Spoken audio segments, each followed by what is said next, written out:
NEET വിവാദത്തിൽ പ്രതിഷേധം ശക്തമാക്കി പ്രതിപക്ഷം. കേന്ദ്ര വിദ്യാഭ്യാസ മന്ത്രി ധർമ്മേന്ദ്ര പ്രധാൻ രാജിവെക്കണമെന്നാവശ്യപ്പെട്ട് യൂത്ത് കോൺഗ്രസ് പ്രവർത്തകർ പാർലമെന്റിലേക്ക് മാർച്ച് നടത്തി. ഇന്ത്യ സഖ്യത്തിലെ വിദ്യാർത്ഥി സംഘടനകളും പ്രതിഷേധം സംഘടിപ്പിച്ചു.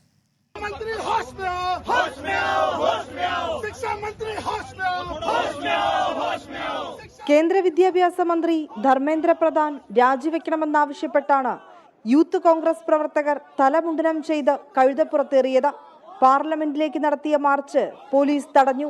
പ്രവേശന പരീക്ഷകളുടെ നടത്തിപ്പ് ചുമതലയുള്ള നാഷണൽ ടെസ്റ്റിംഗ് ഏജൻസി പിരിച്ചുവിടണം, പരീക്ഷ വീണ്ടും നടത്തണം തുടങ്ങി ആവശ്യങ്ങൾ ഉന്നയിച്ച് പ്രതിപക്ഷ വിദ്യാർത്ഥി സംഘടനകൾ ജന്തർ മന്ദറിൽ പ്രതിഷേധിച്ചു.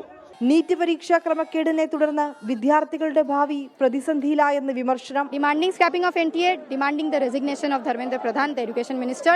Lakhs of students are living in uncertainty every day inside this country. Students don't know when they will get admission. വരും ദിവസങ്ങളിൽ പ്രതിഷേധം ശക്തമാക്കാനാണ് പ്രതിപക്ഷ യുവജന വിദ്യാർത്ഥി സംഘടനകളുടെ തീരുമാനം. SFI, AISF എന്നീ സംഘടനകൾ നാളെ ദേശീയ വിദ്യാഭ്യാസ ബന്ദിന് ആഹ്വാനം ചെയ്തിട്ടുണ്ട്. 24 ഡൽഹി.